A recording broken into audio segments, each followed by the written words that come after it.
विद्यार्थी मित्रांनो, आजच्या तासिकेमध्ये सर्वांचं अभिनंदन। आज दिनांक 14/3/2026 रोजी आपल्या अभ्यासक्रमातील अतिशय सुंदर असा भाग म्हणजे अलंकार या टॉपिकची आपण आज माहिती पाहणार आहोत। तो टॉपिकचे नाव आहे अलंकार। आता अलंकार म्हणजे काय? अलंकार म्हणजे एका शब्दात त्याचं उत्तर आहे। अलंकार कशाला म्हणतात? अलंकार म्हणजे दागिना। अलंकार म्हणजे काय? दागिना। मग स्त्रिया काय करतात? आपल्या अंगावर दागिने घालतात, वेगवेगळ्या प्रकारचे भूषण घालून आपण कसे दिसतो याचा प्रयत्न, आपली सौंदर्यता वाढवण्याचा प्रयत्न करतात। मग आपण अंगावर दागिने का घालतो? दागिन्याला काय म्हणतात? मराठीमध्ये आपल्या व्याकरणच्या भाषेमध्ये अलंकार म्हणतात। मग स्त्रिया आपण जास्त आहे त्यापेक्षा सुंदर दिसावं यासाठी वेगवेगळे आपल्या अंगावर दागिने घालतात आणि तसं रूप आपलं खुलून दिसावं, आपण चांगलं सगळ्यापेक्षा कसं वेगळं दिसावं यासाठी आपल्या अंगावर वेगवेगळ्या प्रकारचे भूषणे घालतात, दागिने घालतात। कशासाठी? की मला सौंदर्य प्राप्त व्हावं। मला काय प्राप्त व्हावं? सौंदर्य प्राप्त व्हावं, मी सुंदर दिसली पाहिजे, याचा त्यातला एक उद्देश आहे। आपण दागिने कशासाठी घालतो? की मी सुंदर दिसलं पाहिजे। वेगवेगळ्या प्रकारचे कपडे घालतो, रंगीबेरंगी कपडे घालतो आणि वेगवेगळ्या स्टाईल आपण करतो। ते कशासाठी? की आपण सुंदर दिसलं पाहिजे। त्याचा उद्देश काय असतो? सुंदर दिसलं पाहिजे। त्याचप्रमाणे मराठी भाषेमध्ये सुद्धा अलंकार आहेत। ते अलंकार ही भाषेला, आता अलंकार म्हणजे काय? ही भाषेला सौंदर्य प्राप्त होण्यासाठी किंवा भाषेचे सौंदर्य वाढवण्यासाठी वापरलेल्या तंत्राला काय म्हणतात? भाषेचे अलंकार असे म्हणतात। अलंकार म्हणजे काय तुम्हाला समजलं? की भाषा आपली चांगली खुलून दिसावी, भाषा आपल्या भाषेमध्ये थोडीशी मातृभाषेची त्याच्यामध्ये गोडी यावी, ती खुलून दिसावी। उत्तम काय करतो? या मराठी भाषेला अलंकार वापरतो। मग त्याच्यामध्ये भाषेचा उपयोग करत असताना किंवा या अलंकाराचा वापर करत असताना त्याचे दोन प्रकार पडले। अलंकाराचे दोन प्रकार पडले, मुख्य दोन प्रकार आहेत अलंकाराचे, लक्षात ठेवा। अलंकाराचे किती प्रकार आहेत? मुख्य दोन प्रकार आहेत। एक पहिला प्रकार आहे शब्द अलंकार आणि दुसरा प्रकार आहे अर्थ अलंकार। मग आता शब्द अलंकार म्हणजे काय? ज्या अलंकारामध्ये भाषेला त्याच्या शब्दामुळे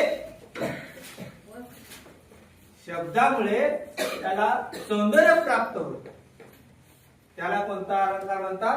शब्द अलंकार असे। म्हणजे शब्दामुळे जर एखाद्या भाषेला सौंदर्य प्राप्त होत असेल तर त्याला काय म्हणायचं? शब्दालंकार असे म्हणतात। आणि दुसरा जो प्रकार आहे तो म्हणजे अर्थालंकार। म्हणजे भाषेला अर्थावरून जर सौंदर्य प्राप्त होत असेल तर त्याला अर्थालंकार असे म्हणतात। बरोबर आहे? मग या दोन मुख्य प्रकारापैकी पहिला मुख्य प्रकार शब्द अलंकार, दुसरा मुख्य प्रकार अर्थ अलंकार। मग हे पाहत असताना याचे वेगवेगळ्या प्रकारचे आपण याचे सुद्धा शब्द अलंकाराचे तीन उपप्रकार आहेत। शब्द अलंकाराचे किती प्रकार आहेत? तीन उपप्रकार आहेत। त्याच्यामध्ये पहिला प्रकार अनुप्रास अलंकार। पहिला प्रकार कोणता? अनुप्रास अलंकार। दुसरा प्रकार यमक अलंकार, तिसरा प्रकार श्लेष अलंकार। आपण याची व्याख्या नंतर उदाहरणासहित आपण पाहणार आहोत। पण या दोन मुख्य अलंकाराचे जे उपप्रकार आहेत, शब्दालंकाराचे 3 प्रकार आणि अर्थालंकाराचे एकूण किती प्रकार आहेत? 18 प्रकार आहेत. अर्थालंकाराचे एकूण किती प्रकार आहेत? 18 प्रकार आहेत. त्याच्यामध्ये उपमा आहे, उत्प्रेक्ष आहे, आपनुती आहे, रूपक अलंकार आहे, अनन्वय अलंकार आहे, व्यतिरेक अलंकार आहे, सहसंदेह, अन्योक्ती, अतिशोक्ती, दृष्टांत, विरोधाभास, चेतन गुणोक्ती, अर्थांतरण्यास, स्वभावोक्ती, पर्यायोक्ती, सार, व्याजस्तुती, भ्रांतिमान, हा शेवटचा याचे अर्थालंकाराचे एकूण 18 प्रकार आहेत. मग याच्यापैकी आपण या 18 प्रकार तुम्हाला समजले? समजले म्हणजे प्रकार किती? मुख्य 2 जे प्रकार आहेत अलंकाराचे, मुख्य जे 2 प्रकार आहेत त्या मुख्य 2 प्रकारापैकी शब्दालंकाराचे 3 आणि अर्थालंकाराचे किती प्रकार आहेत? 18 प्रकार आहेत. तर आजच्या तासाला आपण फक्त 3 प्रकार पाहणार आहोत. त्याच्यामध्ये अनुप्रास अलंकार, यमक अलंकार, श्लेष अलंकार आणि याच्यानंतर अर्थालंकाराचे जे प्रकार आहेत त्या अर्थालंकाराचे प्रकार आपण नंतरच्या तासात पाहणार आहोत. तर ते पाहण्याच्या अगोदर याच्यातला शब्दालंकारामधला पहिला जो प्रकार आहे तो प्रकार म्हणजे अनुप्रास अलंकार. पहिला प्रकार काय? अनुप्रास अलंकार. आता हे अलंकार पाहत असताना वाक्यामध्ये 2 गोष्टी असतात. वाक्यामध्ये 2 गोष्टी असतात. म्हणजे एखादी वाक्याला जेव्हा सौंदर्य प्राप्त होतं त्याच्यामध्ये 2 गोष्टी असतात. आपण कुणाची तरी कुणाशी तुलना करतो. तुम्हाला यापूर्वी सुद्धा मी सांगितलेलं आहे की वाक्यामध्ये उपमेय असतं आणि उपमान असतं. उपमेय असतं आणि उपमान असतं. आता उपमेय कशाला म्हणायचं? उपमेय म्हणजे काय? आपण ज्याची तुलना करतो, आपण ज्याची तुलना करतो, कुणाची तरी कुणाशी आपण तुलना करतो. मी तिच्यासारखी आहे, मी तिच्यासारखी आहे, तो माझ्यासारखा आहे, तशाच प्रकारची मूर्ती माझ्याकडे आहे. ज्या वेळेला आपण ज्याची तुलना केली जाते, कुणाची, कशाची तरी वस्तू असो, माणूस असो, मुलगा असो, काही असो, त्या ज्याची तुलना केली जाते. उपमेय म्हणजे काय लक्षात ठेवा. आपला बऱ्याच वेळेला उपमेय कळत नाही. उपमेय कशाला म्हणतात? हा शब्द आपल्यासाठी नवीन आहे. हा शब्द आपल्यासाठी कसा आहे? नवीन आहे. त्याच्यामध्ये उपमेय म्हणजे ज्याची तुलना केली जाते, ज्याची तुलना केली जाते त्याला काय म्हणायचं? उपमेय म्हणायचं. उपमेय लक्षात आलं तुमच्या? ज्याची तुलना केली जाते त्याला उपमेय म्हणायचं. आणि ज्याच्याशी तुलना केली जाते, कुणाशी तरी तुलना करणार ना आपण. एखादी आपल्या तुलना करण्यासाठी एखादी वस्तू किंवा व्यक्ती किंवा मुलगी किंवा मुलगा काहीतरी पाहिजे का नाही? काही असतो त्याच्यामध्ये. आपण ज्याच्याशी तुलना करतो, आपण ज्याच्याशी तुलना करतो त्याला काय म्हणायचं? उपमान म्हणायचं.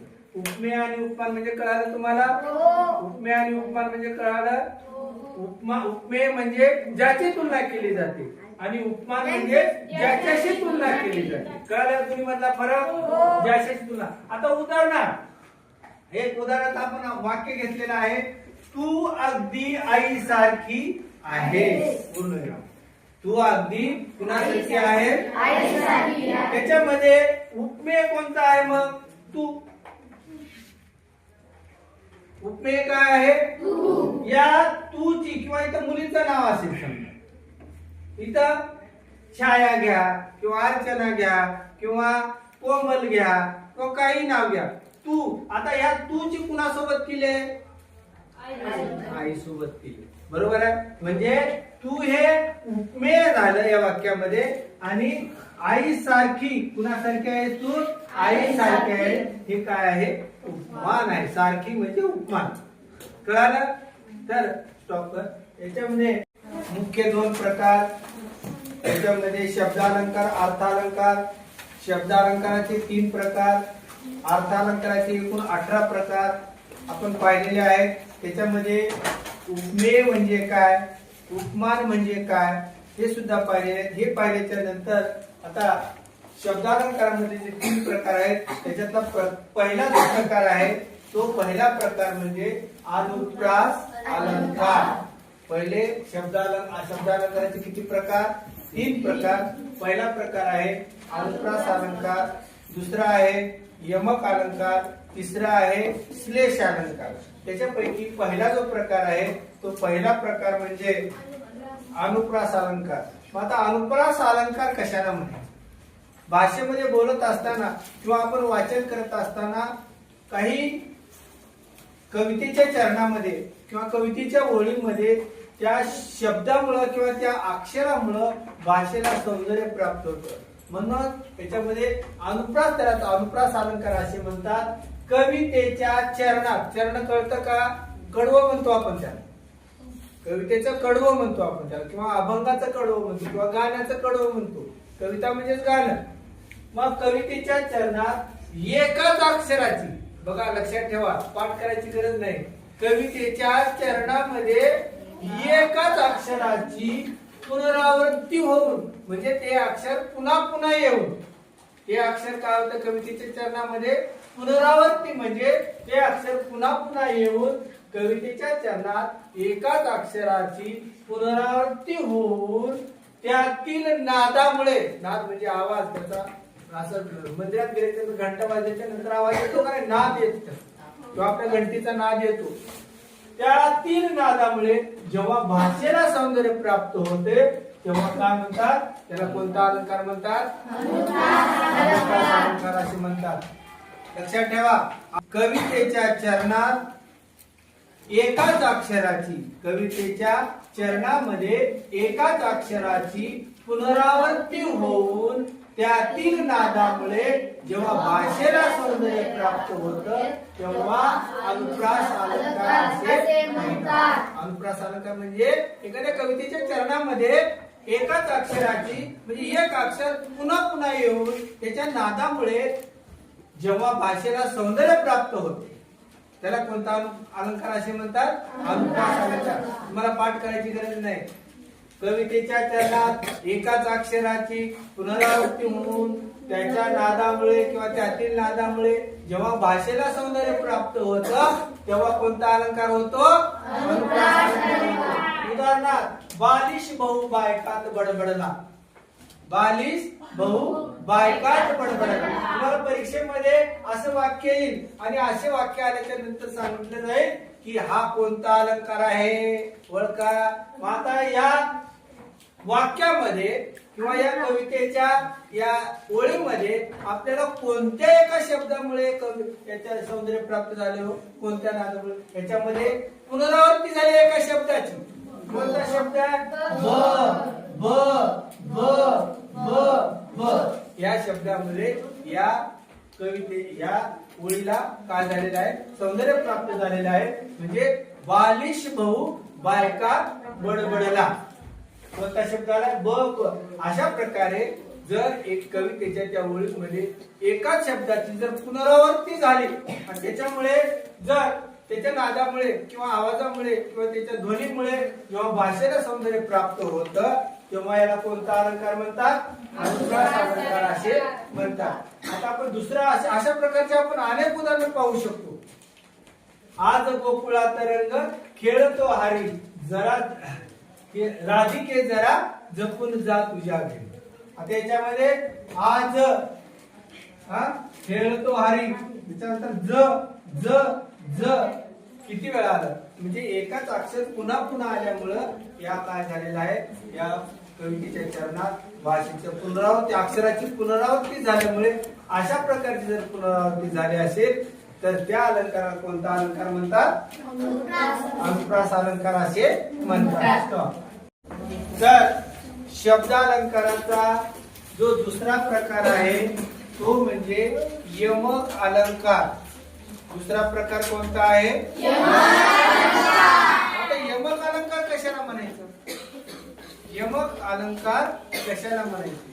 ट ला ट, र ला र, त्याच्या नादामुळे गीताची आपण तयारी करतो, गीताची उत्पत्ती होते, गाणं तयार होतं आपल्याला. आलं का लक्षात? आलं? गाणं तयार होतं. मग आता यमक अलंकार कशाला म्हणायचं? वेगवेगळे अर्थ असावेत. दोन शब्द असे आहेत कवितेच्या चरणामध्ये दोन शब्द असे आहेत, त्या दोन्हीचे अर्थ कसे आहेत? वेगळे आहेत. एकच अर्थाचे दोन शब्द घ्यायचे नाही, घेतले जात नाही, त्याच्यामुळे नाद बी निर्माण होत नाही, अलंकार बी तयार होत नाही. तर एका वेगवेगळ्या अर्थ असणाऱ्या परंतु त्यांचा उच्चार सारखा, त्यांचा उच्चार सारखा, वेगवेगळे अर्थ असणाऱ्या परंतु उच्चारात समानता असणाऱ्या शब्दांचा वापर चरणामध्ये ठराविक ठिकाणी, चरणामध्ये जे ठरलेल्या ठिकाणी, कुठे मध्ये नाही, त्याचा जुडू दे मग मला तर जुडत नाही, ठराविक ठिकाणी केल्यामुळे जो नाद निर्माण होतो त्याला कोणता काय म्हणतात? त्या भाषेला सौंदर्य प्राप्त होते तेव्हा त्याला यमक अलंकार असे म्हणतात. आलं कळालं का तुम्हाला? वेगवेगळे अर्थ असणाऱ्या परंतु उच्चारात समानता असणाऱ्या शब्दांचा वापर चरणात ठराविक ठिकाणी केल्यामुळे जो नाद निर्माण होतो, नाद निर्माण होऊन जे भाषेला सौंदर्य प्राप्त होतं तेव्हा कोणता अलंकार होतो? यमक अलंकार होतो. आपले सगळे गाणे, आपले सगळे गीत हे यमक अलंकाराचेच असतात. ट ला ट, र ला र जोडलेलं असतं, त्याच्यामुळे भाषेला सौंदर्य प्राप्त होतं आणि भाषेला सौंदर्य प्राप्त झाल्यामुळे कोणता अलंकार होतो? यमक अलंकार होतो. आता उदाहरणार्थ आपण जर घेतलं, सुसंगती सदा घडो, सुसंगती सदा घडो, सुजन वाक्य पाणी पडो. आता घडो पडो हे उच्चार सारखे, म्हणून असं ज्यावेळेस असेल अशा प्रकारचे तुम्हाला भरपूर असे गाणे तुम्ही जेवढे ऐकलात तेवढ्या गाण्यामध्ये हे यमक अलंकार असतो. म्हणून सुसंगती सदा घडो, सुजन वाक्य पाणी पडो. त्याच्यानंतर अफाट आकाश हिरवी धरती, अफाट आकाश हिरवी धरती, पुनवेची रात सागर भरती, पुनवेची रात सागर भरती. म्हणजे या धरती आणि भरती उच्चारात सारखे, अर्थ मात्र वेगळे, अशी ज्यावेळेस अवस्था असते, अशा शब्दामुळे ज्यावेळेस भाषेला सौंदर्य प्राप्त होतं त्यावेळेस त्या भाषेला कोणता अलंकार म्हणतात? यमक अलंकार असे म्हणतात. त्याच्यानंतरचा जो भाग आहे तो म्हणजे स्टॉप. शब्द अलंकारामधला तिसरा जो प्रकार आहे आणि शेवटचा तो म्हणजे श्लेष अलंकार. श्लेष अलंकार म्हणजे आपल्याला त्याची जर व्याख्या जर पाहिजे असेल, एकच शब्द पण त्याचे अर्थ किती? दोन. शब्द एकच, अर्थ दोन, म्हणजे एकच शब्द दोन अर्थाने वापरून भाषेला सौंदर्य प्राप्त होतं तेव्हा श्लेष अलंकार होतो. म्हणजे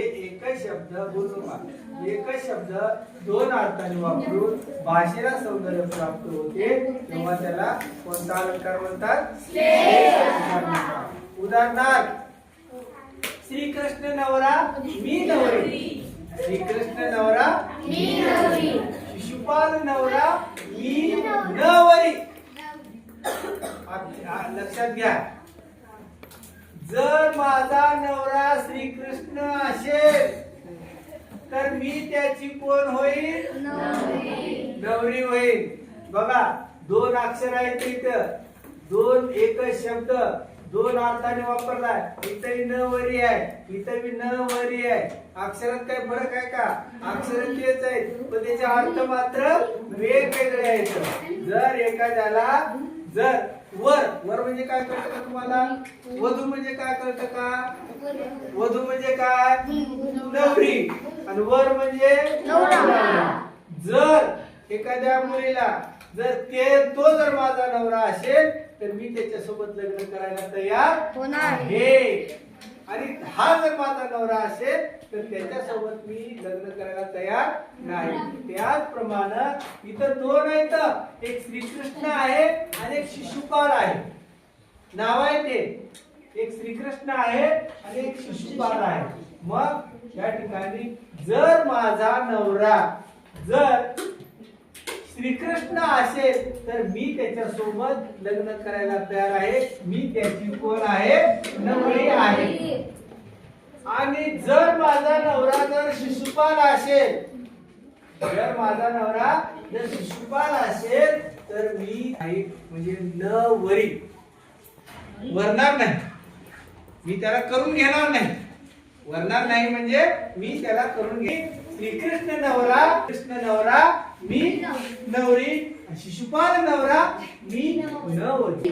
कळालं? म्हणजे एकच शब्द दोन अर्थाने, एकच शब्द दोन अर्थाने वापरल्याच्या नंतर जे भाषेला सौंदर्य प्राप्त होतं तेव्हा कोणता अलंकार होतो?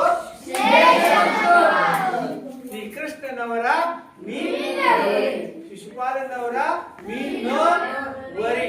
या ठिकाणी आपले शब्दालंकाराचे तीन प्रकार, अनुप्रास अलंकार, यमक अलंकार आणि शेवटचा श्लेष अलंकार, हे तीन अलंकार या ठिकाणी संपलेले आहेत. तर पुढच्या भागामध्ये आपण अर्थ अलंकाराचे जे 18 प्रकार आहेत ते 18 प्रकार आपण पाहणार आहोत. धन्यवाद.